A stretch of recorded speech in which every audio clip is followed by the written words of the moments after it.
L'Institut médico-pédagogique de Saint-Louis de la Fondation Père Favron accueille des enfants qui présentent des troubles psychiques, parfois accompagnés de troubles moteurs.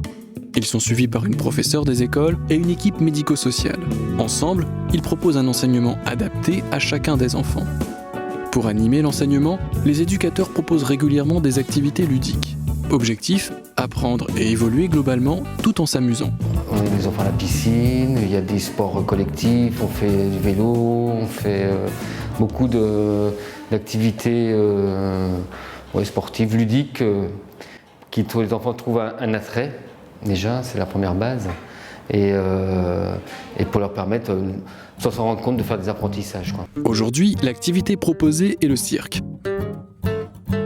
Laurane, psychomotricienne, accompagnée de Stéphane, étudiant stagiaire, regarderont de près les difficultés et les évolutions de chacun des enfants. Les enfants que je vois ici à l'IMP, la plupart sont accueillis pour une déficience intellectuelle, mais il faut savoir qu'ils ont des troubles moteurs associés, psychomoteurs. Du coup, l'activité cirque, c'est des exercices qu'ils n'ont pas l'habitude de faire. Du coup, ça va mettre en jeu le corps d'une nouvelle manière. Donc, ils vont vivre de nouvelles expériences. Et en fait, dans notre développement à tous, c'est par les expériences nouvelles qu'on va développer nos compétences motrices, qu'on va affiner notre motricité, améliorer la coordination de nos mouvements. Et petit à petit, ça va se généraliser dans la vie quotidienne, en fait, dans des gestes de la vie quotidienne, dans des enfants qui vont avoir un petit peu des troubles de l'équilibre dans la marche, dans la course. Et ça va aussi les aider petit à petit à être plus à l'aise dans leur corps. Là, si tu roules tout de suite sans te lever, il va te bloquer, tu peux pas passer par-dessus. Pour passer, il faut que tu te soulèves un petit peu, que tu appuies sur tes genoux. Voilà. Et là je roule, et là je roule, et là je roule, et là je roule, et là je roule.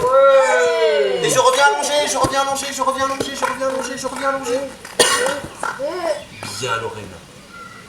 L'école de cirque est assistée par l'équipe de l'IMP. Elle a dû faire connaissance avec le handicap. Même si dans le fond, le principe pour eux est le même, ils ont pour habitude de faire du cas par cas. Pour moi, ma méthode éducative, elle ne change pas avec des enfants dits normaux, quoi, non handicapés, quoi. C'est le même principe, sauf que il faut prendre son temps, avoir plusieurs moyens de remédiation, avoir des techniques de remédiation, prendre son temps, expliquer, réexpliquer, faire du cas par cas. Mais dans l'éducation normale, c'est comme ça. Enfin, pour moi, ça devrait être comme ça de toute façon.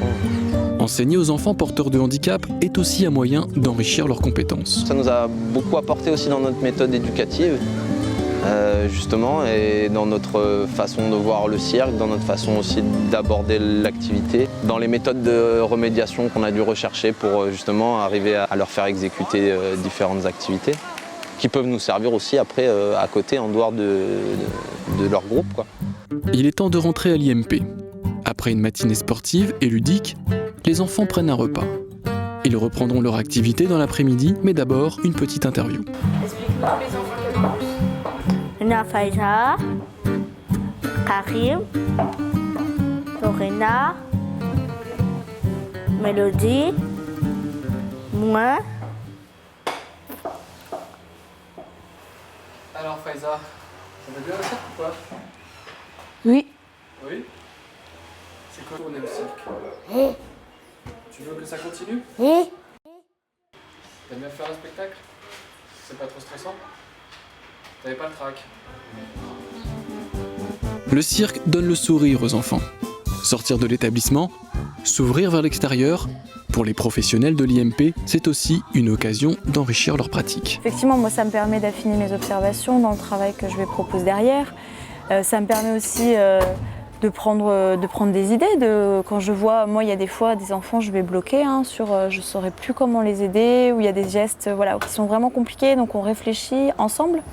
Et par moments, je me rends compte qu'en cirque, il a trouvé cette petite technique, ça marche bien, donc je vais pouvoir la reprendre en séance. C'est vraiment un travail de collaboration. Après, nous, on a la spécificité de la psychomotricité qui va nous permettre de faire un travail plus approfondi de rééducation, de thérapie. On va vraiment entrer dans la thérapie. Cette activité de cirque permet l'échange.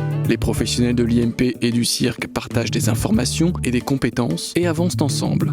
Un partenariat qui profite à tous et surtout aux enfants de l'IMP. C'est vraiment un partenariat très important et l'idée est partie d'une passion commune pour les arts avec mon ancien collègue, Guillaume. Et donc on s'est dit mais pourquoi pas le proposer. Et c'est là qu'on a pris contact avec l'école du cirque, parce que ça nous permet de travailler vraiment énormément de choses, que ce soit de l'ordre des émotions, du ressenti. Les enfants pour un exemple, nous on a été très contents lorsqu'un enfant, pour la première fois, a exprimé l'émotion de peur. Alors que dans la vie quotidienne, il ne l'exprime pas. On se posait même la question s'il avait ce genre de ressenti. Donc c'est des petites choses comme ça, ce qui peuvent paraître banales, mais qui sont très importantes et qui permettent la construction de l'enfant dans son devenir, quoi. Guayaquil City va a reventar, tanto calor no se puede